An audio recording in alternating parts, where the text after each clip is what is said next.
Hoy parece inminente el ataque y eventual bombardeo del ejército ruso a la ciudad de Odessa, ciudad llamada la Perla del Mar Negro, que luce con orgullo sus hermosos edificios, sus calles, sus avenidas, su balneario y su puerto.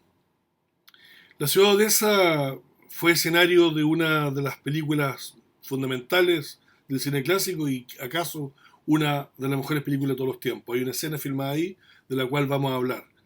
Y también el nombre de la ciudad dio pie, inspiró un hermosísimo disco de los Bee Gees del año 1969.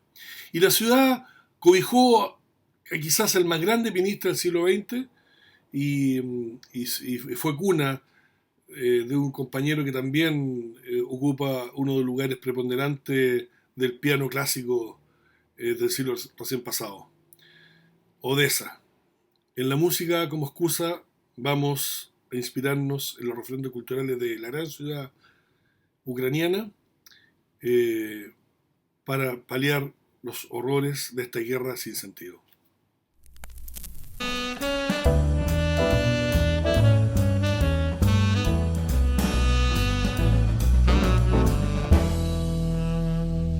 Odessa, como les decía, ubicada en la ribera norte del Mar Negro.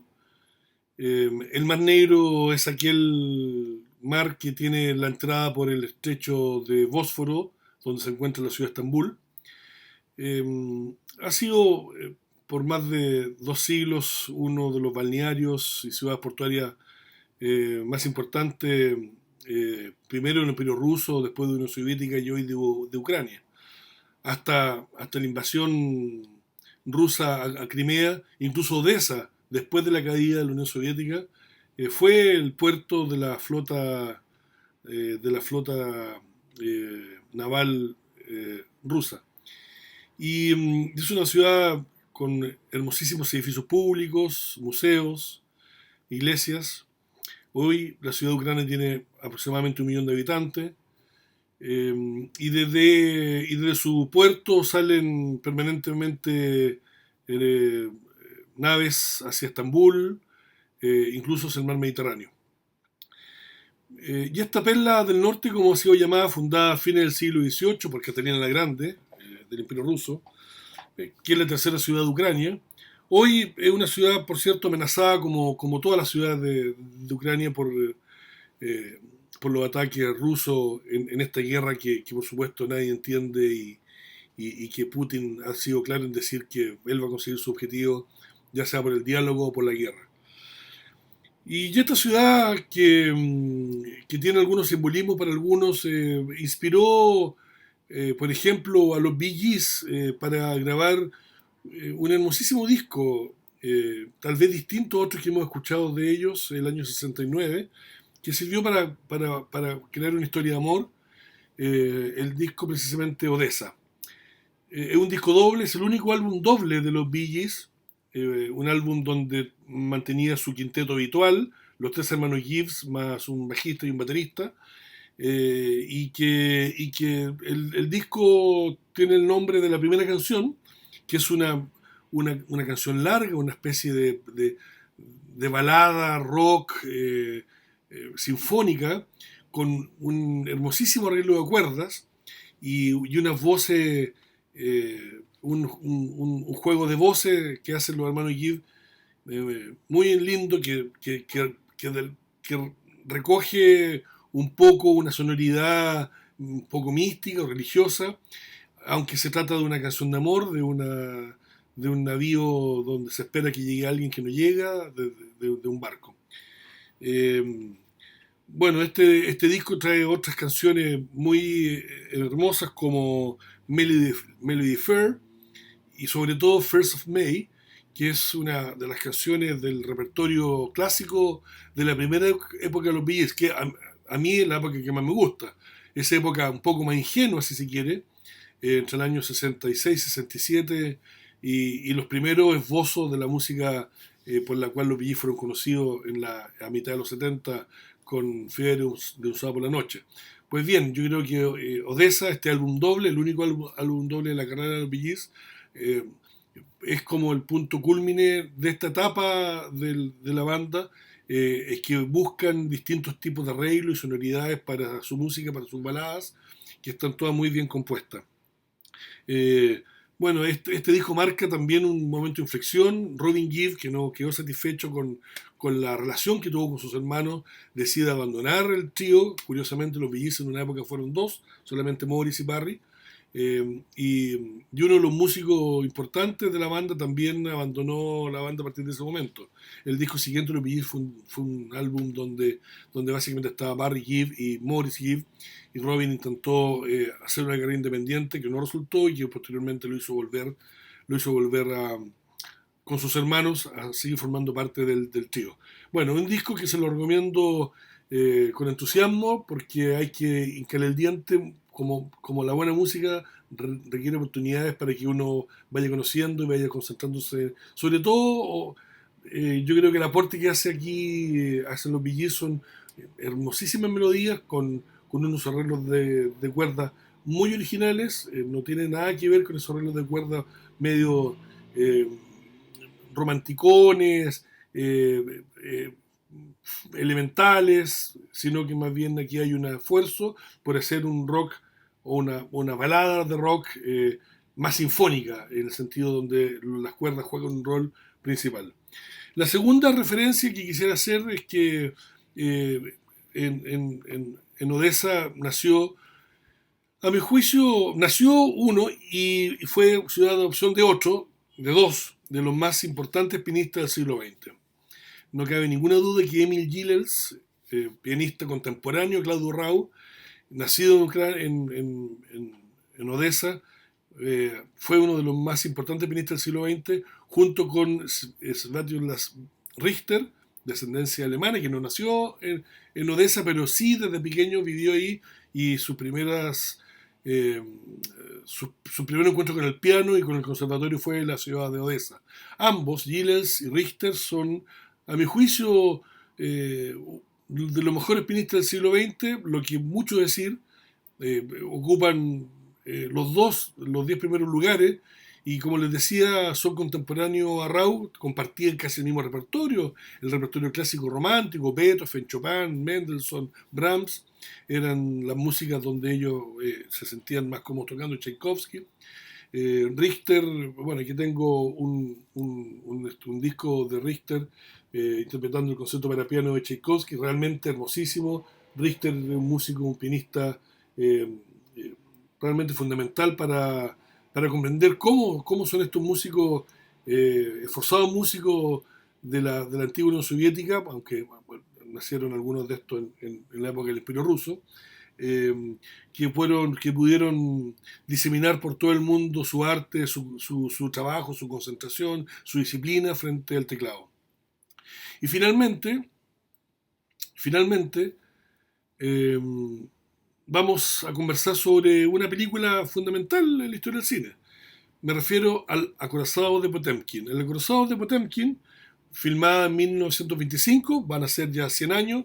Entre años más vamos a tener que conmemorar el centenario del film. Filmada por Sergei Einstein. Yo creo que es la película más estudiada en las escuelas de cine. Su idea de montaje, la utilización de la música, la fotografía, marcan un antes y un después en la historia del cine. Y precisamente la película, que dura una hora 10, que se las dejo aquí arriba en esta etiqueta para que la puedan ver, los que no la han visto. Es una película que, como les digo, que dura una hora 10, filmada en 1925, que consta de 5 partes. Y una de las partes, la cuarta parte, fue filmada íntegramente en Odessa, utilizando unas escalas, construidas cerca del puerto de Odessa, donde ocurre un enfrentamiento entre la población civil y los soldados del zar. El hecho, bueno, les cuento que la película se trata de un barco, de un acorazado, del Potemkin, de la Marina Real o de la Marina Imperial, y hay una sublevación en el barco de los marineros. La marinería está descontenta con los tratos, con la paga y sobre todo con la comida que dan a bordo. Hay una escena impresionante donde muestran la carne que está en las bodegas para darle de comer a los marineros, que está gusanada, y eso provoca una rebelión y simboliza, al- por cierto, este está basado en un hecho real que ocurrió en 1905 y representa o simboliza anticipadamente lo que va a ser posteriormente la Revolución Soviética o la Gran Revolución Rusa de 1917.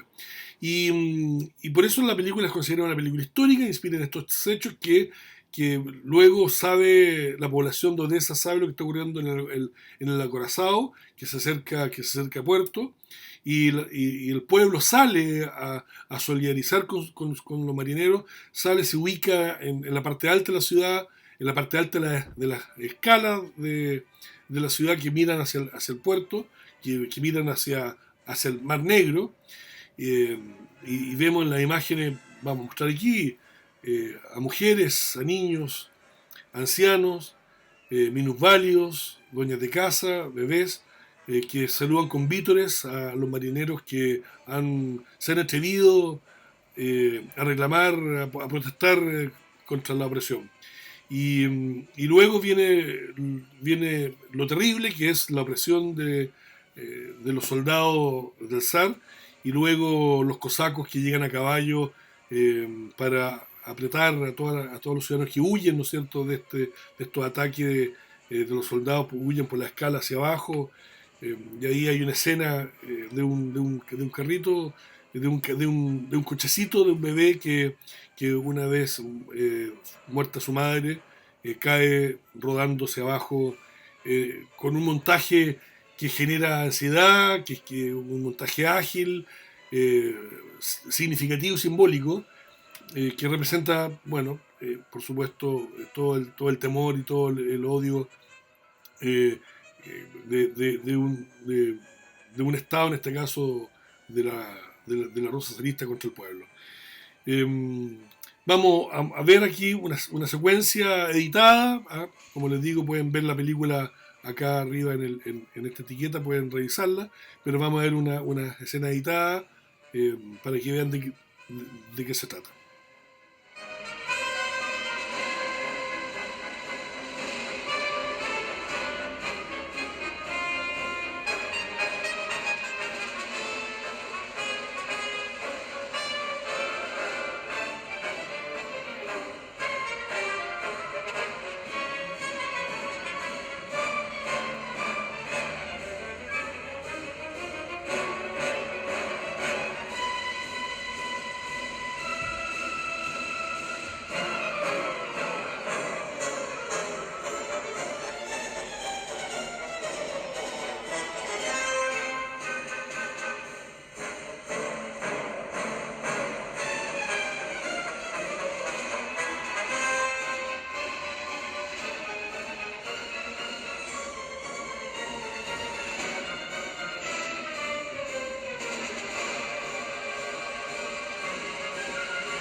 Estupenda fotografía del film es de Edouard Tissé, cuyo nombre que fue inmortalizado precisamente por la elección de los primeros planos, el juego de luz y sombra, la sombra de los soldados frente al pueblo, el juego de la escalinata, el rol que ocupa dentro del desarrollo dramático.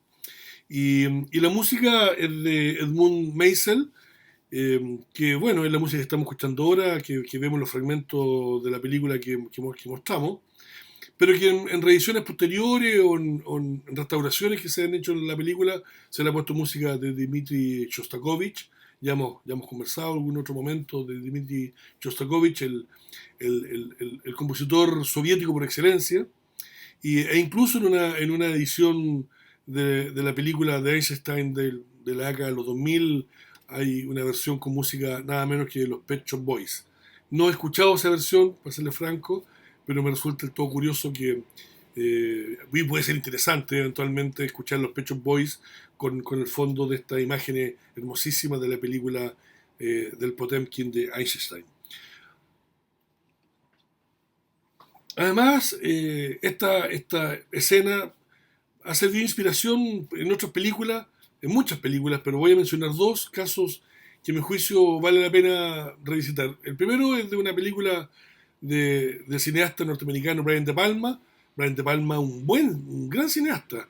Eh, yo diría que es un cineasta a veces eh, no suficientemente reconocido por la espectacularidad de sus películas, espectacularidad casi hollywoodense de sus películas, no obstante es un gran artesano que tiene mucha referencia cinéfila en todo su cine, tiene una gran mirada al cine de Truffaut, al cine de Hitchcock, y aquí, bueno, Brian De Palma en esta película del año 87, Los Intocables, ustedes se acordarán, con Robert De Niro, con Sean Connery, eh,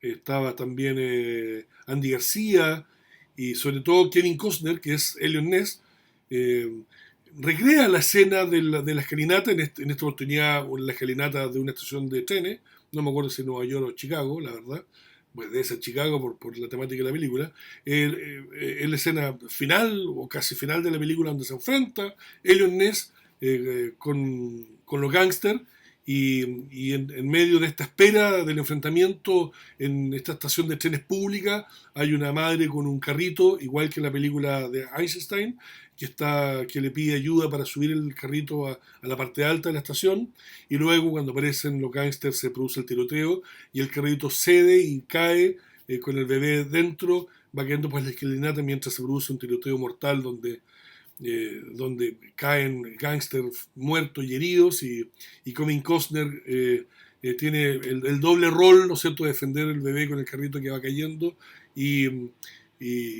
bueno, y por supuesto defenderse los ataques de los gángsters. La escena es muy hermosa, está muy bien hecha, ¿eh? Y le da una carga de dramatismo similar a la que Einstein daba en Across Potemkin.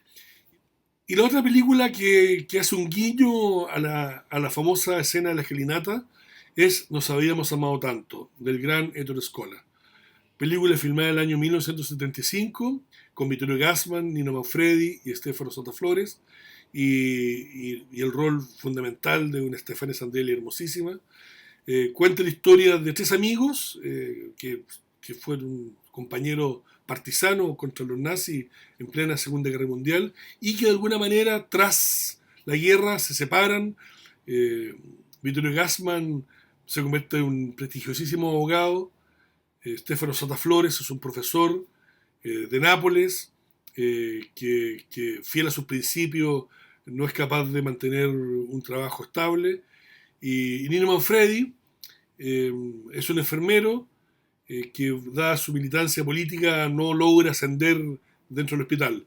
Y en distintos momentos de la historia ellos se juntan, se reúnen, conocen a Stefania Sandelli, una candidata eterna actriz, donde Ettore Scola aprovecha de mostrarnos algunos guiños súper interesantes, como por ejemplo en un minuto donde Stefania Sandelli eh, hace de extra nada menos que la filmación de la Dolce Vita de Federico Fellini. Y Ettore Scola rehace la famosa escena de la Fontana di Trevi junto con Mastroianni y Fellini en el set. Es decir, pone una escena de filmación de la película recreando la filmación de esa película con Fellini mismo y Mastroianni en la escena, con Stefania Sandelli, que se supone que es una extra que participa allí.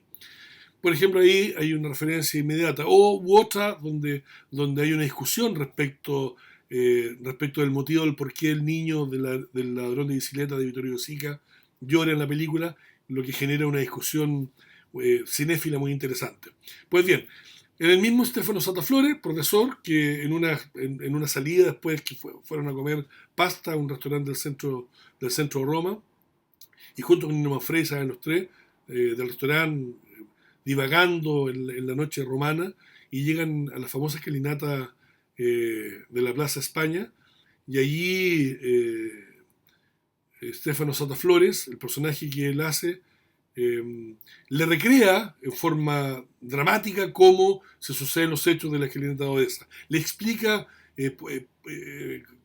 encuentra un carrito que hay por ahí y le muestra cómo cae el carrito por la escalinata, ¿ah? Incluso a nivel que casi golpea a Nino Manfredi, que está sentado aburrido de las tonteras de su amigo al final de la plaza. Bueno, esta escena recreada es un homenaje al cine bellísimo, y hay una profunda reflexión respecto de las relaciones humanas. Yo creo que la escalinata de Odessa, que es un lugar que hoy son miles los turistas que la visitan, por muchos años me imagino que no va a ir mucha gente a verla. Eh, el punto, yo diría, más revisitado de una Odessa, de una ciudad preciosa del sur de Ucrania, eh, de la joya del Mar Negro, como se dice, y que hoy día, bueno, está amenazada, como toda Ucrania, del vasallaje, de la prepotencia, de la sinrazón, de fuerza, eh, de fuerza violentista y agresiva. Bueno, siempre la música nos permite conversar de otros temas, es la excusa para seguir encontrándonos, hablar de cine, hablar de historia, hablar de arte, hablar de las cosas que más nos gustan.